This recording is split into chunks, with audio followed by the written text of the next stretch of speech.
Sri Ramana Paravidyopanishad, the supreme science of the self as taught by Sri Ramana.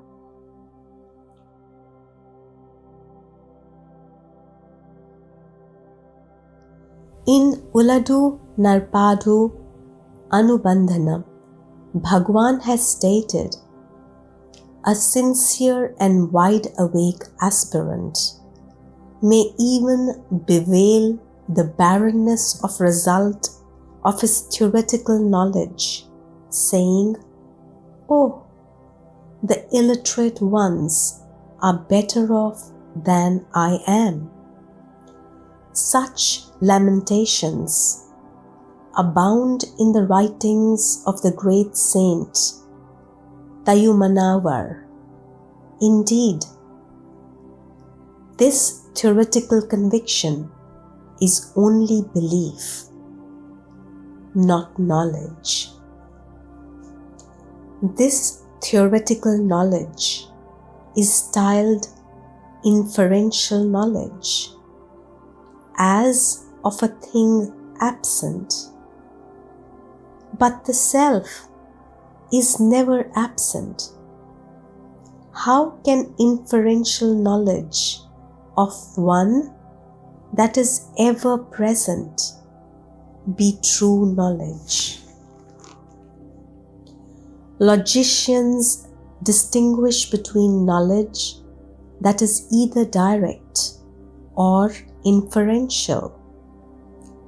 The former pertains to objects perceived by the senses, and the latter to objects not so perceived but only inferred.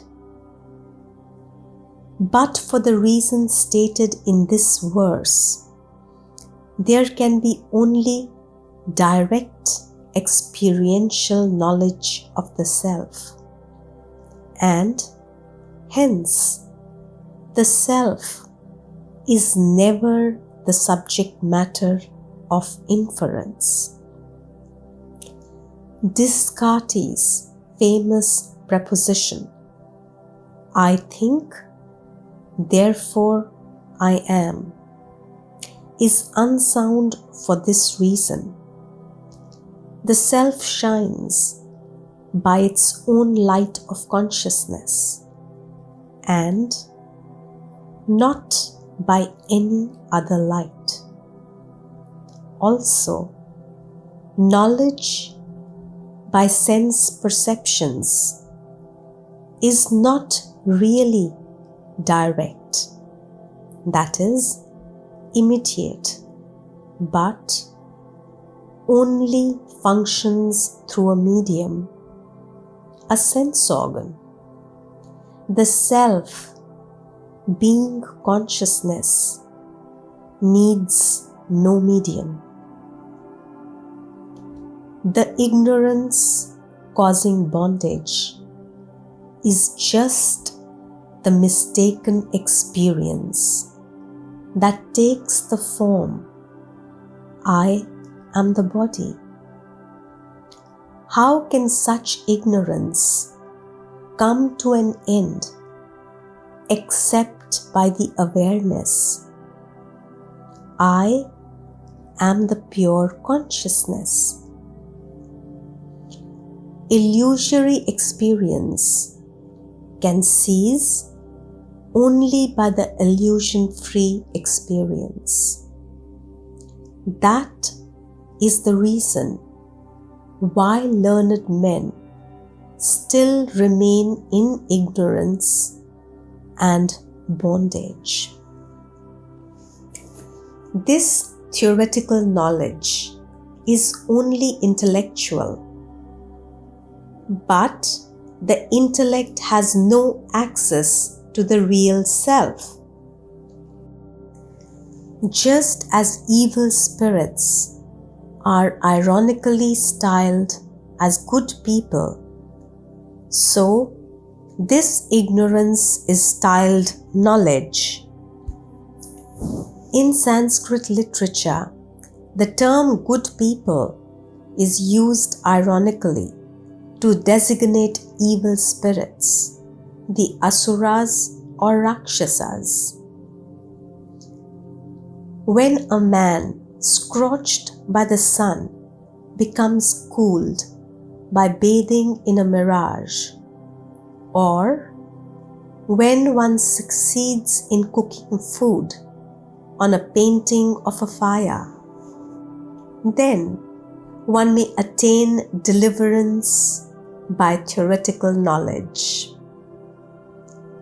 Thus, emphatically, the notion that theoretical knowledge is knowledge is denounced. Therefore, one who talks Advaita without actual experience of that truth is just the same as a Dvaitin, a dualist. Neither speech nor mind has any access to that supreme state. He that abides in that state has no doctrine whatever. Doctrines more or less true are of help to the aspirant. They do not survive in the state of deliverance, illumination. The sage does not know the self because he is the self. This equation of him who has only theoretical knowledge with the Dvaitin is justified as follows.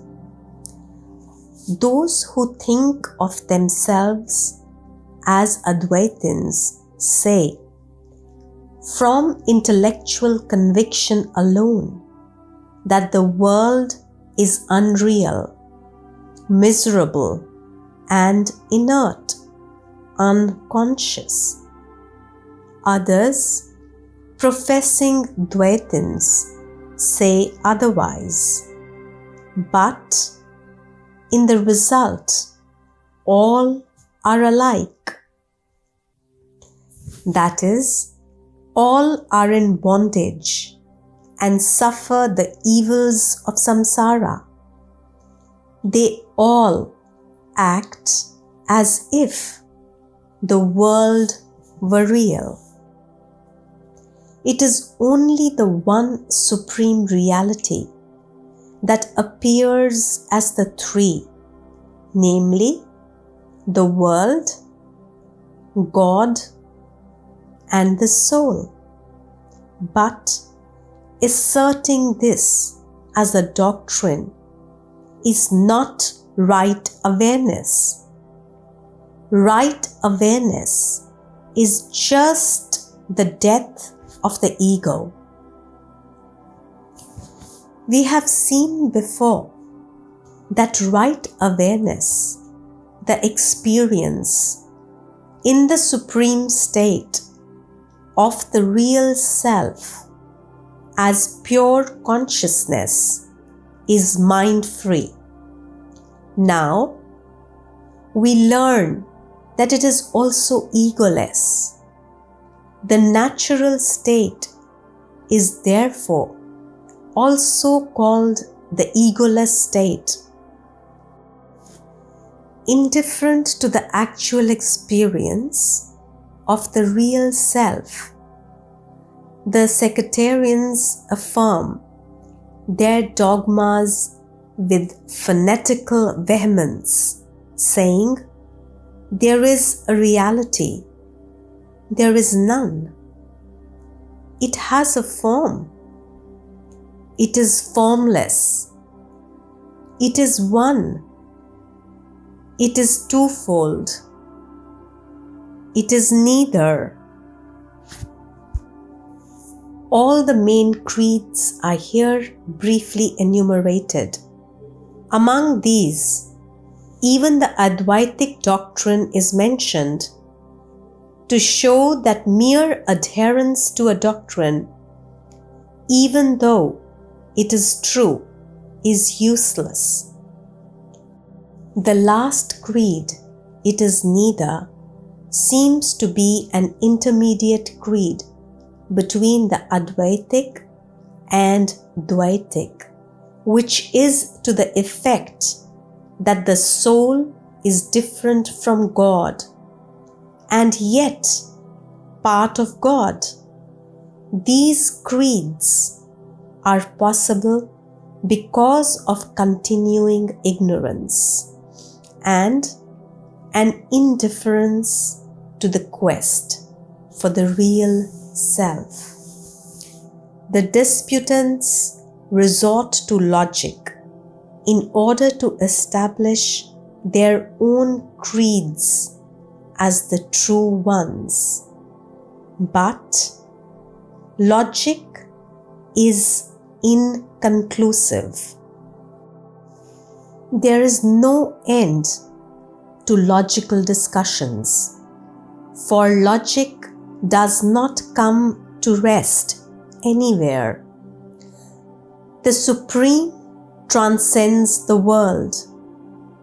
How can it become known by the logical mind? The truth of the Supreme State is not within the scope of intellectual speculation. The sole authority for its nature and means of attainment is the actual experience of it by a sage.